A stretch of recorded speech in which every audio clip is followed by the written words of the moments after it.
Welcome back, everybody. This is your host, Brody, with Alfonso Investments. Happily here to say I can safely and reliably deliver to you and another amazing video.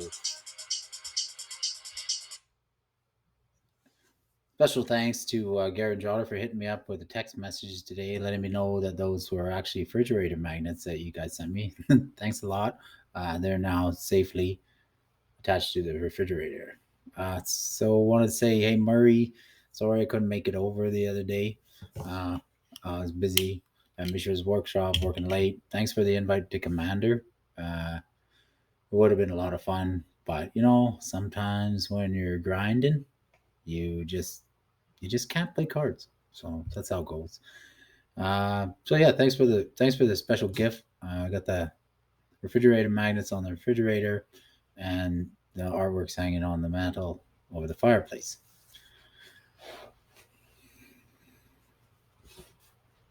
I got a new microphone. It's pretty cool. I'm trying it out. There's a few different settings. So um, there's a couple of things that we're going to be able to do now.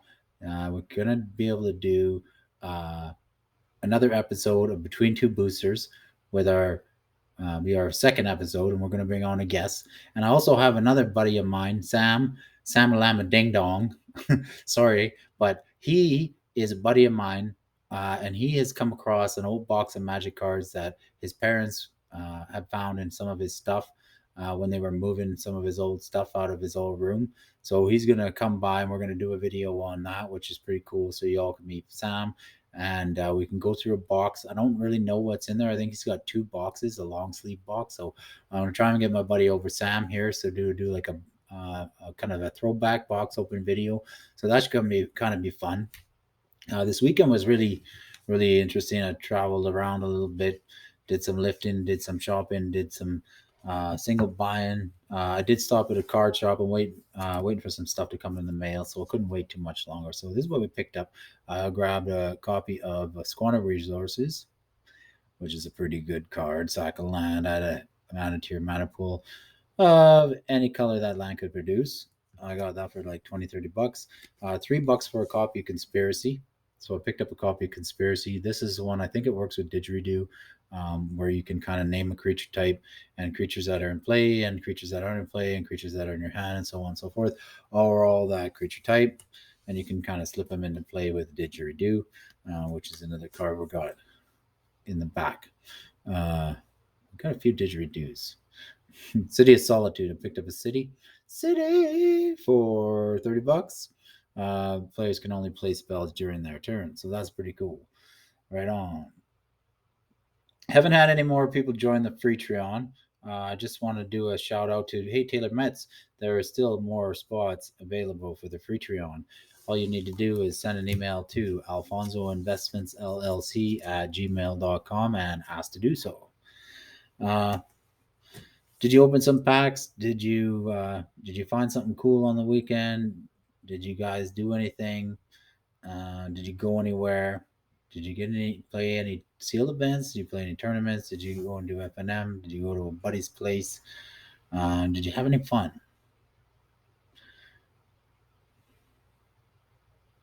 Good question. Well, I'm having kind of a lot of fun. I got that. So we've upgraded a little bit on the channel. We've got a better lighting system, and we also have a pretty good microphone system. So we're just kind of doing a video today to test that out, and do a little what I'm buying video with City of Solitude. So I was watching the Moxman on my bicycle today, like I like to do, and I was watching his video, and he was talking about people buying positions in old cards like Libraries of Alexandria, you know, and it's a card that's like 2,000 bucks, and you could have bought a card, you could have bought the card in 2017 for a few $100. But the point is, it doesn't matter whether it's Library Alexandria or any other tier one reserve list card. There is a list of 567 cards. So in 2017, guys like Rudy decided they were going to buy out certain cards on the reserve list, if not like all the cards on the reserve list, or take a chunk of it, or take a bite of it. So the fact is, we have a list. There's 567 cards on it, and there's even some like playable cards on there for like $1 or $2, or $3 or $4, but they never seem to be going down. So what we're gonna do over the next uh, series of videos, we're gonna do a series called The List, and every time we go to actually make a buy on any cards on the reserve list, I'm either gonna make a video about it and add it in a what I'm buying video, or we're gonna do like a what I'm gonna buy video. So I got a list here, just with pen and paper. It's kind of like I start a little list, and whenever I hear some chatter about a certain card on YouTube or on somebody's channel, I write it down. I just make a mental note of it, but then make a physical note of it. Whether it's Fountain of Youth, or whether it's Quorum Trench Gnomes, or whether it's Gravity Sphere, or whether it's any one of those kind of, even like, it could be a $3 or $4 card, or it could be a $200 or $300 card, or it could be it could be a 65 or 75 cent card, depending on if you can find it. But make a note of those, and then like put them all on a list, and then see where they kind of fit in on the reserve list. And then like the cheaper ones are ones that you want to try and buy in multiples, but it usually kind of sucks when you get hosed on the shipping. So if you're gonna buy, say, 32 copies of Elvish Farmer, you're better off to just buy them all in one shot. And to make things better than buying 32 copies of Elvish Farmer all in one shot, why don't you pick up another 10 copies of River Merfolk, or any other Acacian Lieutenant, or any other rare from an older set that's $1 or $2 or a few bucks? Why wouldn't you spend $100 on like a little team bag of some reserve list singles, over like a pack of, or a pack of Modern Horizons 2 collector edition VIP?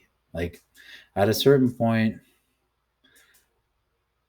there's better dollar per value, knowing like, or even Dungeons and Dragons. Why would people draft or spend 35 or $45 on some booster packs when they could spend 35 or $45 on some reserve list signals? So if you ever, instead of doing that, make a little list, and then jot down some of the creatures, spells, or any of the interesting, like even the Griffin Canyon. That's another cool card, or any of the lands that are a few bucks. And instead of skip a draft, or you know maybe don't buy a box of a set that you're not sure about. So with the level of power of sets that are coming out now, they've been either watered down with too many sets in a year, or they like slow down the number of sets and they make a couple of really good ones. Like, I think in the next year or two, their 2022 release schedule, I think they're supposed to only have like 3 sets, and they're probably going to be really, really good sets. Whereas the year we just went through was like set after set after set after set. You couldn't even keep up. And some of them were really good, some of them were fun, and some of them were kind of so in the middle, something that you might not have rushed out to get your hands on. So the ones that we picked up on were War of the Spark, especially the Japanese version, because I think that's a little bit of a oddity, but in a special way, a nice way, like a hard to get way. And then the Commander Legends boosters, we like those. Commander Legends boosters are probably something that's a little newer, that I would throw right up there with maybe the D&D draft booster boxes, as something you might want to try and pick up a few more boxes than you would normally buy if you're unsure about it. Like, I'm so convinced on those that I'll keep buying boxes of those until they just get ridiculous to get your hands on. Yeah, so if you did something fun, hung out, you got a story, shoot me a comment below. Hope you guys have a good week, and I'll be chatting to you soon. It's Monday, and keep on rocking.